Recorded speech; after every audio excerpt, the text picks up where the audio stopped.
Tactics and Practice Podcast.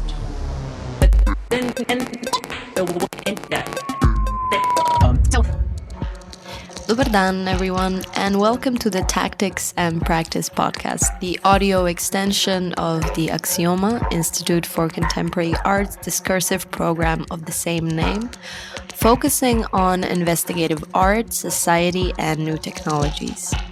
Each year, Tactics and Practice focuses on a specific theme. This 15th edition, held in Ljubljana in the spring of 2024, explored how the ambiguous quality of data can be used as a tool to produce real-world outcomes, hence the title, Unreal Data, Real Effects. This year's program is curated by Gruppe Bitnik, Carmen Weisskopf and Domagoj Smoljo, in collaboration with Janez fucking Janša. And I'm your host, Neja Berger. I'm a researcher based here in Ljubljana, and I've been invited back this year to devise a series of interviews for this podcast series. I'm excited to let you know that they're now ready, and I'll be sharing them with you one episode at a time on a weekly basis. We'll talk about data ambiguity, quantification, subjectivity and subject formation, methodologies for investigating AI models, and online culture. We're starting with a conversation today with Felix Stalder, professor at the Zurich University of the Arts, independent researcher working at the intersection of technology, philosophy, and media, longtime curator of NetTime mailing list, and author of The Digital Condition and Digital Solidarity, among many others. Hi, Felix. Hello. Felix and I are actually recording live in my flat in Ljubljana, as we're just about to attend the Unreal Data, Real Effects conference at the day of recording. So for us today and for you listening to this first episode in the summer, this will be a bit of an introduction to this year's highlighted topics. Of course, when I say introduction, I don't mean like a didactic introduction to some linear process of exploring these topics. But each episode, again, will center around theories associated with our guest. I just mean that Felix seems like a good place to start thinking about all of this. Of course, I've had to handpick only a selection of concepts to talk about today out of a vast collection of theoretical frameworks he's written about over the years. And we will get to this topic of data ambiguity, and along with it, the very interesting concept of the paranoid self and quantified self towards the second half of this conversation. But I would propose we begin with some very interesting background context, which can enrich our understanding of this. That's why I'd like to start this conversation with the concept of individuality and dividuality. I've seen you nod towards the term in a couple of texts, and it's something I thought about in the summer a lot. So I think it's a great way to think about many aspects of today's subjectivity, and a very good link, in my opinion, between all of these theories of postmodern or late modern subjectivity and thinking about computation's role in it as well. So to start, I'd like to start with sort of the various ideas and theories on individuality, which relate to these analyses of the transition to late modernity. And maybe we can start with a short introduction into the growth of the knowledge economy as one of these great transitions, which is an important part of understanding this shift, and also something you've written about, for example, in The Digital Condition. The notion of the knowledge economy is something that comes out of American economics, labor statistics in the 1950s, where they started to reclassify division of labor. Initially, there was just kind of productive labor, factories and so on, and agricultural labor, and a very small sector, which was called the third sector of economy, mainly around services, clerical work, and so on. And in the 1950s, they introduced the notion of a knowledge economy, which basically meant all the things that have to do with people communicating ideas, information, numbers to each other, and then manipulating and working on the level of numbers and ideas rather than on the level of material. And they found, to their surprise, that already in the 1950s, almost 40% of the working force was what they then termed employed in the knowledge economy. And that had a huge impact on, thinking about this transition and thinking about the policies that support this transition. So it's very hard to say whether this concept of the knowledge economy is an actual description of transformation of the economy, or whether it's a prescription for policy about, which parts of the economy are supposed to grow while others are supposedly in decline and they can be, outsourced or offshored or whatnot. And I think this element of this ambiguity, whether it is a descriptive category or a prescriptive category, is quite indicative for the knowledge economy or the knowledge world or this data world that we are living in. That it's very hard to differentiate between, what describes the world and what is supposed to make the world. And within this knowledge economy concept and this notion that the knowledge economy is some sort of immaterial economy that is divided or kind of separate from the material production, a whole set of ideas that proved to be extremely influential were kind of created and propagated. And perhaps the most important one is indeed this separation between, let's say, the factory system or also the agricultural system or even the extractive system of mining and the supposedly immaterial, clean, creative, or at least, communicative, just operating on the levels of numbers and symbols part of the economy.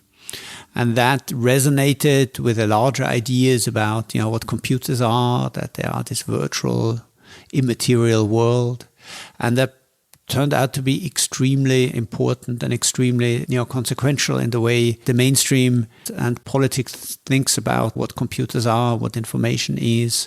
And in my view, it set up a really problematic division that, if you look at it closer, clearly is not the case. That's a very good point, and that's also something that I think makes it a lot harder for us to talk about it right now, right? For my brain to comprehend certain things, it's always easier to put it into categories and make it a bit didactic, and that always seems to include these divisions and these linear transitions, for example, but we do, of course, have to understand these things are actually extremely dynamic processes. Yeah, they are not just dynamic processes, they're also both real and ideological. Mm-hmm. This notion of an immaterial economy or an immaterial computational world that does resonate with certain experiences, right? When I sit in front of a screen and I move pixels around, and that has quite an immaterial feel to it. And if you look at labor statistics in terms of agriculture and whatnot, this is not just an invention, but the way we talk about it, this notion of kind of a clean computational world, of course. If you look at historical trajectory, there's this notion of the great acceleration, right? So in the 1950s, there's this bend in a lot of statistical measures and developmental curve of resource use, of pollution, of CO2 in the atmosphere, and it just keeps accelerating. And you can really see that there's a kind of a historical break there, a very slow development on a lot of indicators suddenly becomes very quick and very steep.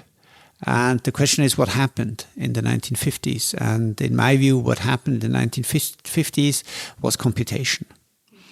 So suddenly new ways of organizing, the material flows have been supported by a new infrastructure.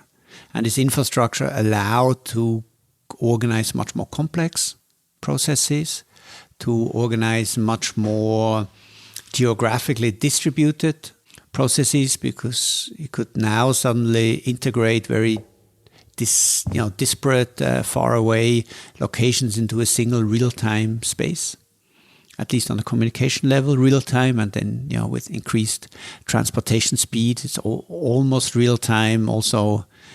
But that is not the same than this notion of immaterialization, because what it means is a massive material effort that is systematically pushed out of the view. So rather than thinking about this in terms of a split between the material and the immaterial, it's much more interesting to think about how the immaterial, how the computational allows us to reorganize the material. And to reorganize the material in order first to produce itself. So the computational infrastructure with itself is a massive, cables and data centers and satellites and very resource intensive infrastructure. But on top of that, everything else, the material relations around the world are reorganized to a degree that we are now in a new geological era, the Anthropocene, which really would not have been thinkable without computation. So the discourse itself, talking about virtuality, immaterial, cloud, conceals, of course, the very material infrastructure behind it, from data centers to transatlantic optic cables that mimic the colonial routes of communication, to rare earth minerals being extracted, etc. It's important to think about that.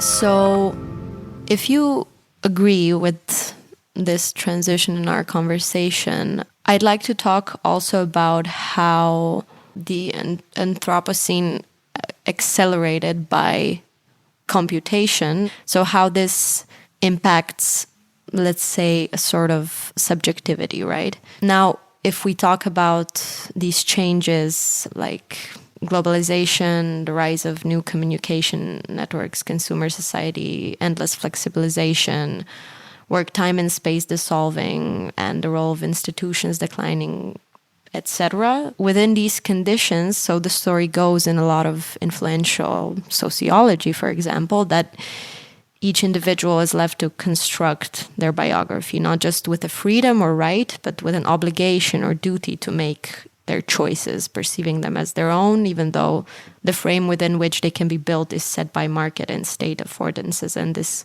creates an inherent contradiction, perceiving responsibility on an individual level, even though it's stemming from societal structures, and also an inability to form real collective action. And I think it's very interesting here, if we look at theories of power and subject formation in Foucault and Deleuze, we find another side of a similar coin, I believe. So we don't have to get into how many times Foucault changed his mind about power in different periods, but if I only focus on Deleuze's interpretation of Foucault's theory on disciplinary societies and this shift he talks about to societies of control, we stumble upon something interesting, especially if we think about this shift as maybe corresponding with all of these changes in late modernity and the knowledge economy. Disciplinary power's first effect, said Foucault, is the individual, but this is the individual in a completely different sense than the sociological one. It is the individual as the subject of a certain power within an institution, for example, and it's within this process of being observed and measured and differentiated that it's constructed. What Deleuze tells us is that how this shifts in societies of control, as he calls them. If before we passed from one environment or institution to another, and we're constructed as a child or as a student and then as a worker, now this individualization doesn't happen in institution, but different control mechanisms are like variations that continuously change from one moment to the other. And here he famously says individuals have become individuals, which in French, of course, is much cooler because it simultaneously means that the indivisible have become divided, which is such a great insight into thinking about these transitions in subjectivity. I think, and what we call this forced freedom of contemporary individuality in sociology is exactly what in these post-structural philosophical terms would be dividuality. And this dividedness of the subject is also a great thought for thinking about the inability of collective action. That was a very big detour, but I hope I made it clear. And to make this tangible, I'd like to ask you about how this concept translates to thinking about these transitions in computational terms. So this point that you really emphasize, the role of computation in this shift, especially when we talk about data collection, for example. Maybe since you already mentioned like the great acceleration, first, how does this concept of the individual relate to thinking about the fall of institutions and rise of a culture of networks? And then maybe if you can talk about how the data collection in the other stage of extractivism, the second booster stage, as you call it, how this data collection also individualizes. I think the notion of the individual that you mentioned with reference to Foucault has a number of historical origins. And it's really important that it's not a natural thing, but it's a specific type of subject formation under historical conditions. And Foucault very strongly focused on notions of institutions and these disciplinary institutions, and he's enclosing the school, the factory, the mental asylum, the prison, and so on. But I think there's another equally or perhaps even more important aspect to that formation, and that really is capitalism. Because in capitalism, the notion of private property is really central. The state is an institution to create and protect private property. That's what a liberal state at its core is. And from there, a lot of other things obviously are piled on top of it. But really, fundamentally, it's about creation and protection of private property. And in order to have a proprietor, somebody that actually owns these things, in a way that it becomes a capitalist commodity, so a stable but mobile thing that can be passed around. You need a subject that fits that model of ownership, and that's the individual again as a stable entity that can be addressed kind of through legal means as owner. And from that ownership, a number of rights and obligations and relations between individuals and so on is created. So you really have to think about ownership and property and individuality as two sides of the same coin. And then what Foucault talks about to some degree are the mechanisms by which these subjects are formed. But he talks relatively rarely why it is formed. And the why really is to create a proprietor.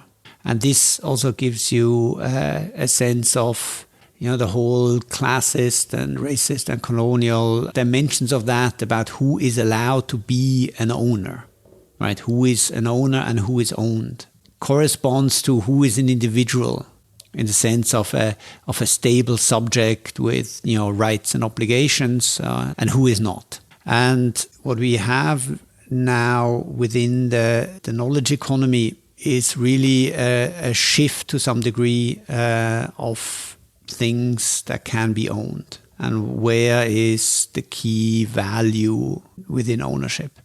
And of course it shifts to immaterial property of copyright, patents, trademarks, trade secrets, and so on, as a new class of properties that to some degree demand or necessitate a new type of a new class, and I don't mean this in a social class, but a new type of proprietor. In particular within a computational understanding of reality. Reality is composed of a myriad of micro points. Think about the way an image is created. An image is constructed out of a very large number of individual pixels. that have individual RGB values. Theoretically and practically, these pixels can be arranged in any possible shape. You can divide them, you can reorganize them, you can stretch them, you can transform them in any number of steps. You can go from image A to image B. I mean, this is what a lot of what we see now with artificial intelligence is exactly these types of transformations, because these are all, in the way, meaningless dots that can be arranged in any way that is necessary. There's no stable material referent anymore, both in terms of what it refers to, but also not in terms of the medium in which it is encoded. Obviously, you can also cut an oil painting in very small pieces, but you cannot put it back together.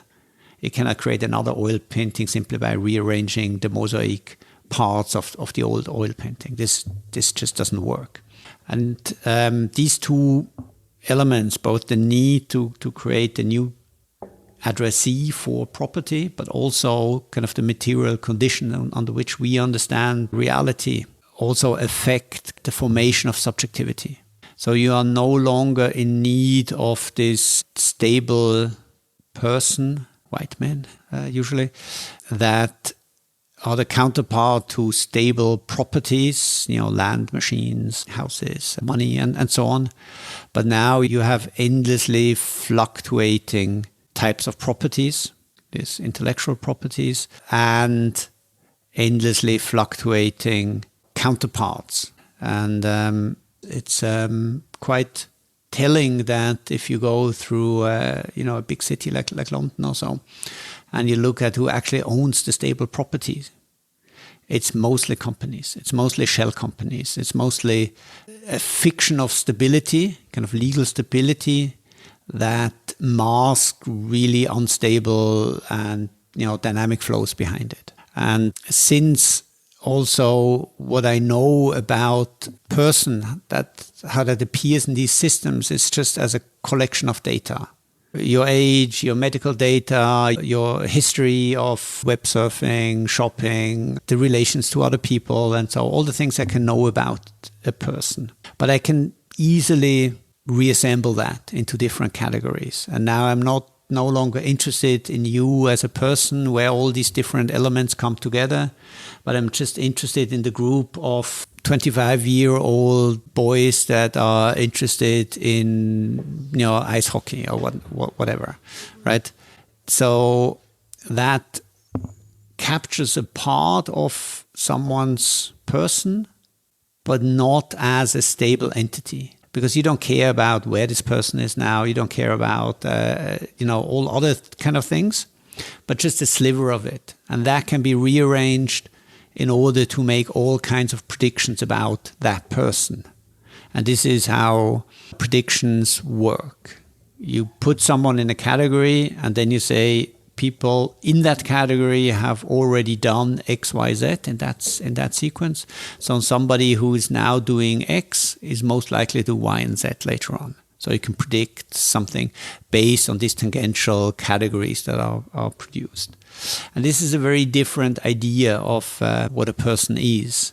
It's just a collection of categories that are produced for some practical instrumental purpose. That's kind of the back end. And the front end obviously is these endless calls to people in social networks to present their authentic self. But this authentic self is always one that is relative to a target audience, right? Here you should be authentically like this, and over there you should be authentically like that. And so also on the level of self-performance, this notion of a unified personality, of a stable core, of an essence of who you are and what you do, it's kind of dissolved in these micro performances that you have to do that can be quite distinct from one another, and they don't really need to make sense.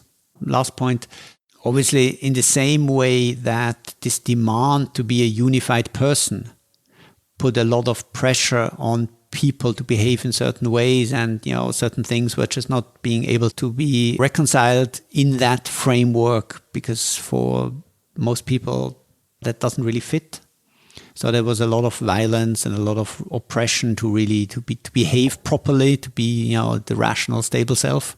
In the same way, this pressure to create this distinct but seemingly authentic micro performances in a lot of different contexts puts a lot of pressure on people to behave in ways that are predictable but do not really reflect who they are. I mean, it's always difficult to say who someone really is, but it's a particular mold that people have to fit in, whether it fits or not.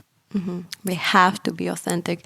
And this is just before we move on to the next point, in relation to what you just said, I would love to ask you what you think about the correlation of this to freedom and also in connection to the neoliberalization of the economy. So this condition is, of course, less restrictive. The category is no longer predefined and you have to mold yourself to fit into it, but it works by encouraging freedom in a way and then capturing from that freedom and creating, let's say, endless categories from that. But this, of course, as we can probably feel it also, creates a different kind of subjugation, like you just said. But just if you have any more thoughts on that in relation to freedom as a concept, I guess. Yeah, I mean, again, if you look at it historically, then the notion of freedom is an Enlightenment notion. And it basically means the capacity to critically reflect on your own condition and then act based on that reflection. So this is mainly freedom that you have in relation to yourself and the world. Again, has something to do with the subject positions and with who is entitled to that and who is not, but that was the general notion. And under neoliberalism, the freedom was kind of redefined in terms of freedom to choose, the freedom in the market, kind of contractual freedom. You're allowed to, buy and sell whatever you want. And there's a great variety of things that you can choose to relate to contractually through buying and selling. But it's also a really narrowing of freedom that it allows only for things that can be framed in these terms. So now buying and selling is kind of the only social relation you can have, apart from kind of this idealized family relations. And everything has to go through that funnel. And that, of course, creates a lot of pressure because a lot of things become really awkward when you put them in terms of commodity exchange or service exchange and so on. But it's a big part of what drives the economy, that every possibly human form of contact is reimagined as a service and as a product. And for me, the end point of that, or the most manifest relation of that, is really the crypto world, where you build an entire infrastructure that is supposed to really liberate society and social relations from the deadweight of existing institutions by turning everything into a buying and selling, into a contractual relationship where claims of ownerships change hands. And this is envisioned as a new form of freedom, and it creates patently absurd things. If you think about the ability to own a specific copy of a digital file, it honestly makes no sense. I mean, it really makes no sense. These are identical files. They are highly mobile anyway, but it kind of ennobles them with the notion of ownership, that this file is owned, therefore it's valuable, and the other identical file is not owned, and therefore it's just a cheap copy.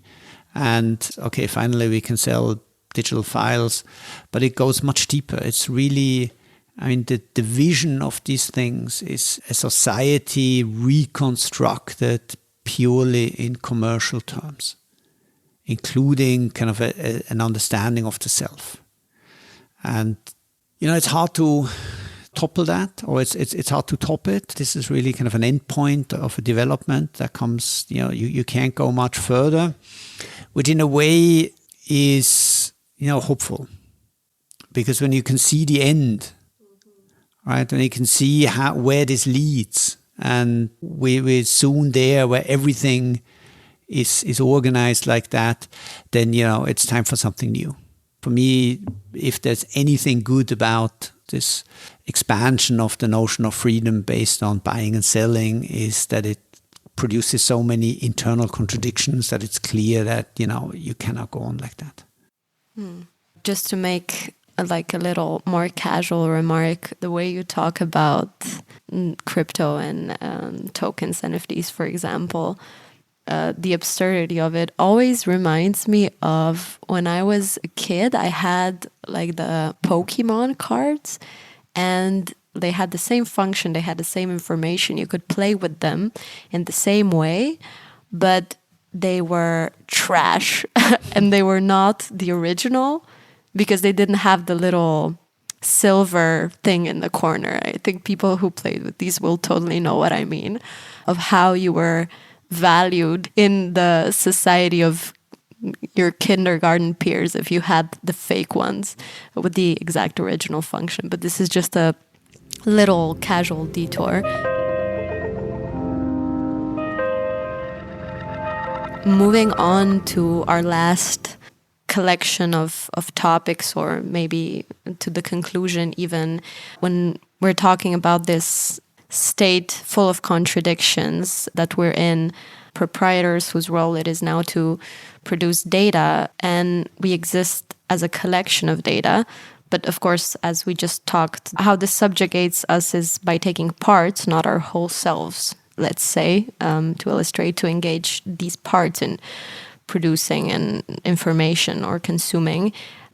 And to connect this to the extractivist logic of so-called surveillance capitalism, the commercial branch of it in the West, also it's not focused on any kind of individual, but on parts that are measurable as data streams. But of course, what is measurable is always mediated. Data is never a true reflection of reality. This is what brings me to the next point of the quantified self and the problem of not understanding data is inherently ambiguous. Can you tell us a bit about that? With the general quantification and, in a way, scientification, you really need to put that in quotation mark because it means something very different than what we usually understand from science. There's a desire to capture the world in numbers. There are good reasons to do that, but obviously, like anything that becomes hegemonic, it moves into all directions. And it kind of becomes used in areas that are perhaps less obviously useful, but it's just a way to do things.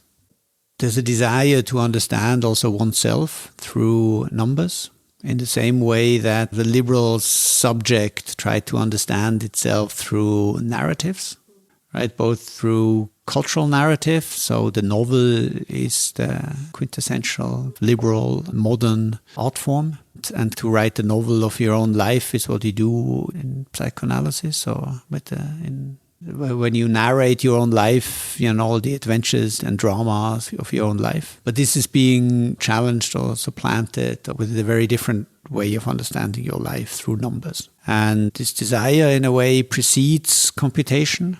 This general administrational shift that we talked about also in relation to the knowledge economy, that it was always more about numbers than about narratives, simply because also it was a capitalist economy, so the ultimate number is always profit. So that desire kind of moved also onto an understanding of oneself. And with the advent of relatively cheap and small computational devices at the turn of the millennium, and new types of sensors and data storage and ubiquitous internet connectivity and all of that, there was really the material infrastructure plus the social desire came together to produce a number of gadgets and technologies and apparatuses and data visualization techniques and so on to underpin a promise or an advertisement strategy that says, there's a new way to know yourself. And obviously knowing yourself through numbers, that does something. A number is something very different from a narrative, because numbers immediately can be ranked and they can be compared. So your heartbeat is X and mine is Y. So one must be better than the other. And what can you do to improve it? Because, actually the ideal number is Y plus and you're only Y. So, there are certain ways that immediately sets up a certain, understanding of a problem and of a solution and then of steps to take. But measurement and narration are different also, not only in terms of this ranking and comparability, but they're also quite different in terms of the tension between precision and holistic understanding. Right? If I ask you, how did you sleep? And you think, reasonably well. I feel okay this morning. Then this encompasses everything. Right? It encompasses how your mattress is, how your heartbeat was, how often you turned around in the evening and in the night, whether you had to get up or not, and your breathing and everything in a very imprecise way. Right? You cannot really say, unfortunately, I slept okay, but I turned around 25 times and it's actually quite a lot. You cannot say that because you don't know, but you have a general feeling that encompasses a situation in total. And when you say, if I slept well, and I say I slept well, it's really hard to say how these two things compare. Because we don't really know what went into that, or I slept well in your case or in my case. That's usually then the end of it. We slept well, so we can forget about the problem. But if you measure things, then you're in a very different epistemological framework, because you measure very precisely, very narrow aspects. So you measure your heart rate, or your breathing, or your brain activity, or your eye movement, or your general movement in bed or whatnot. But you measure a few things very precisely. Or at least that's what the numbers that come out of the measurement suggest. And that creates a different type of insecurity. When you get up and say, I slept well, I didn't sleep so well. Let's say you didn't sleep well, then the insecurity is a bit, what is the problem? Because you don't really know, it just doesn't feel that right, and you had a bad night, but weren't particularly conscious about what made it bad. It's just now you feel crap in the morning. So this is this insecurity that comes from this imprecision. But if you measure everything very precisely, you create a very different insecurity. And there are at least 3 ways that undermine this, the validity or the reliability, let's say, of that data that you produce. Right? The first is you never really know whether the sensors are accurate.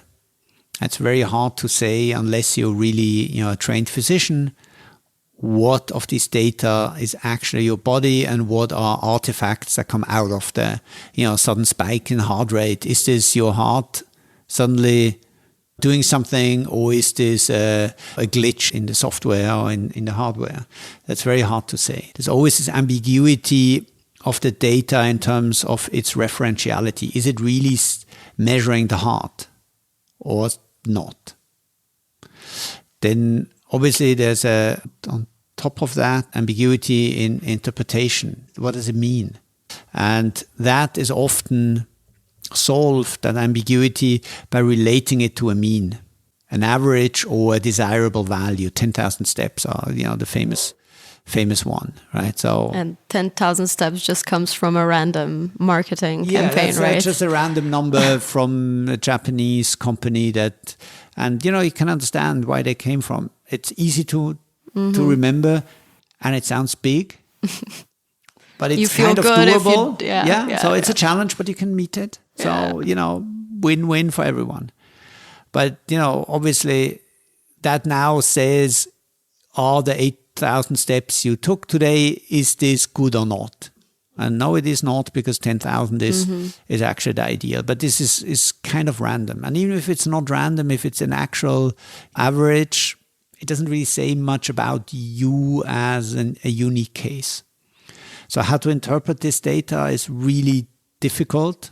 And that's why usually, you better talk to your doctor, because then they can relate the measurement to a more, broader understanding of your situation. And maybe your crappy heart rate is not a problem of the heart, but maybe of your living situation. You're under stress. Maybe the problem lies somewhere else. The second real insecurity comes from that you have no idea what this is happening with the data, right? You mentioned the surveillance capitalism. There's a vast business landscape out there that is all about secondary, tertiary uses of your data. So you create your data in order to get an understanding of your heartbeat, but it's actually used to all kinds of other things, marketing, insurance claims. You don't know. You cannot really resolve the fear that the gadgets and the data is not working for you, but working against you. And we know that with our phones. These are deeply suspicious things. If you get a software upgrade, for whom is it an improvement? For you or for them? And maybe your interests and their interests quite often are not the same. Sometimes they are the same, but not often. And the third source of insecurity that comes from there is the question, measurements are precise, not only in terms of what they measure, but also usually in terms of their time rhythm, every second, every 10 minutes or whatnot. So when you zoom in to the point cloud, we know this experience from actual point clouds, but this data is in itself also a point cloud. If you zoom in enough, suddenly it's empty. There's these vast stretches of space between the points. And what happens there? We don't know. We don't know. More unknowability. So there is something that you cannot know based on this way of recording the world. And this creates a lot of suspicion against this data. Is it correct? Is it used against me? And what is missing? And that obviously creates a problematic foundation for self-knowledge, because you really don't know what this is based on. Mm-hmm. So we can't trust these technologies, and we know this, and it applies to other technologies as well. But as you point out, since I wouldn't say that let's say it like this: trust is always a social relationship. You have the trust that the other side in the relationship does not abuse their position, even though you know they could. You trust your partner not to betray you, not because you do 24/7 surveillance, but because you know they could, but you expect them not to do it because, you're in love and whatever. So trust is always the expectation of a positive outcome, knowing that it also could be a negative outcome. If you have certainty, then you don't need trust. What we are moving into, what we have moved into, is a really paranoid relationship to everything. And in a lot of cases, that paranoia is justified. Your phone is surveying you, and it is producing data that is used against you for all kinds of purposes. And then you try to use more technology. The blockchain is supposedly trustless and stuff like that. But you just move the problem somewhere else because these sensors are too complicated. We cannot do them ourselves. And even if you do them yourself, you're maybe a specialist in hardware, but you still don't know what the data means. So there's a limit of what you can know. And at some point you have to trust. But if you're in a society that is purely transactional, that we talked about before, where the expectation is that everybody will immediately betray the other one for their own purposes, right? There's all these kind of game theory, prisoner's dilemma situations that model our interactions.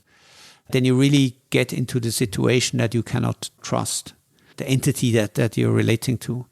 But if you're in another context, perhaps you can, right? If I know that the doctor I'm seeing is not personally profiting from the drugs that they give me, it's a very different relationship than when I know that they get a percentage of every drug I take. Then I wonder, what is their interest in me taking this versus taking another one, and so on. So this is really the question of trust is one of a broader social relationship. Mm-hmm. Yeah, absolutely. When we're talking about these technologies measuring things close to our bodies, right, and connected to our perception of ourselves, something you point out is that this paranoia that used to be directed outwards can become directed inwards as well, and how this kind of destabilizes the self. Maybe as we're reaching the end of this podcast, a bit about this destabilization as maybe not the final step in the history of what we've talked about, but like a very important perspective for today. And just, if we can, what can we do about it? Because outside of these technological systems, we are capable of living with ambiguity, right? And it's actually important. So to conclude, yeah. I think there are different circumstances in which ambiguity has different qualities.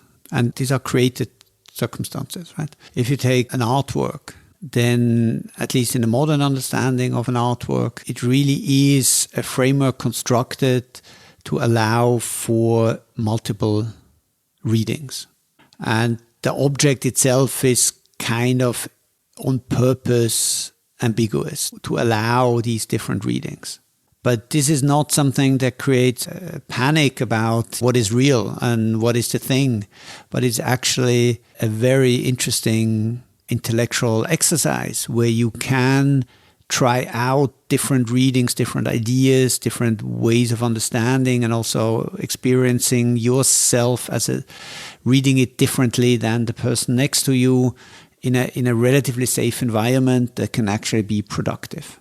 Because there's no real way of abusing that ambiguity.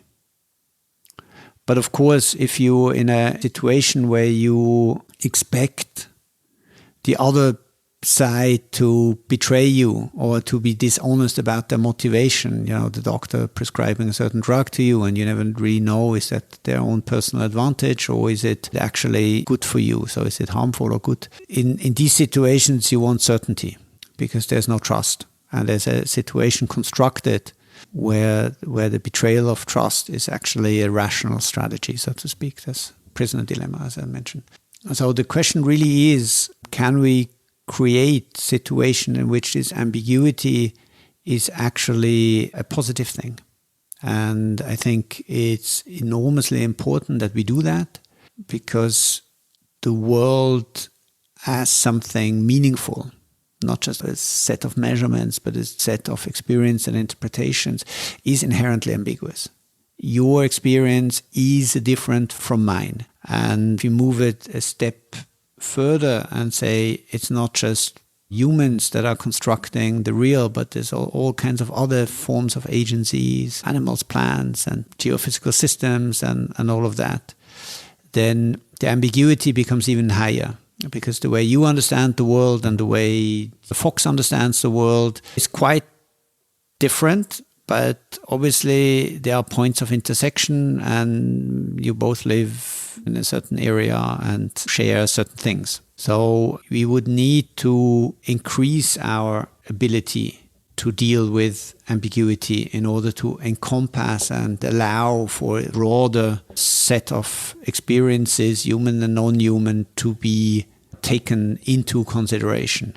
And what computation does with its foundation on logic and mathematics is really trying to flatten everything into one reading. Because only then you can have a consistent, logical system that you can algorithmically execute. And that is a real problem. So I think the two things that are really important is, on the one hand, to perhaps think about more clearly and more radically about when computation is necessary. And there are lots of areas that's necessary. We live in a planetary situation and we cannot understand just through our senses. And in which cases we really don't want computation to mediate. We want other forms of mediation. That's kind of the one part that we have to think harder about, the limits of computation. When is it needed? When is it not needed? It's also obviously an environmental concern. It doesn't make sense to put artificial intelligence that's hugely energy demanding into everything. So we have a kind of an epistemological and an environmental reason to kind of rethink about the limits of computation.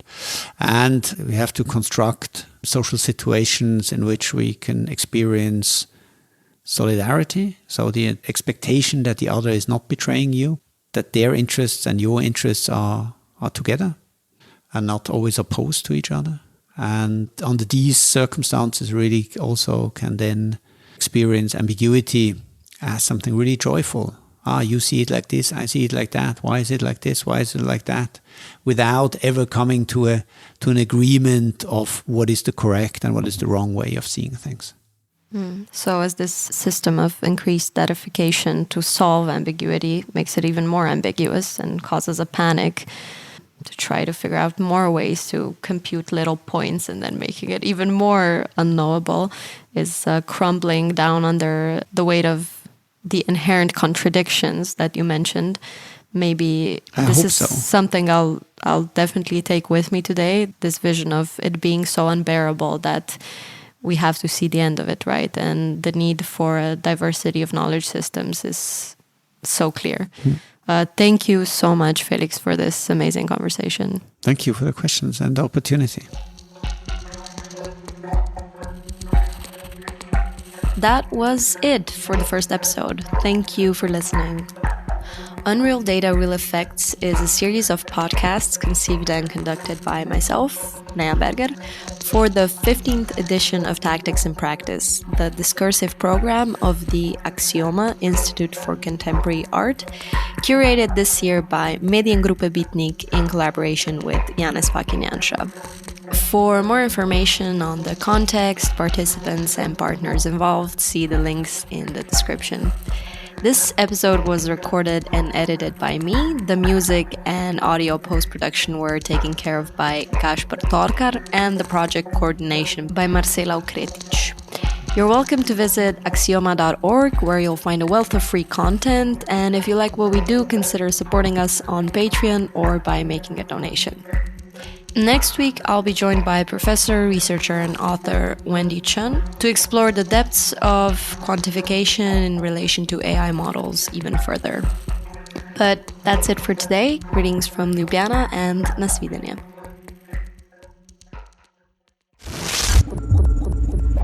Tactics and Practice Podcast.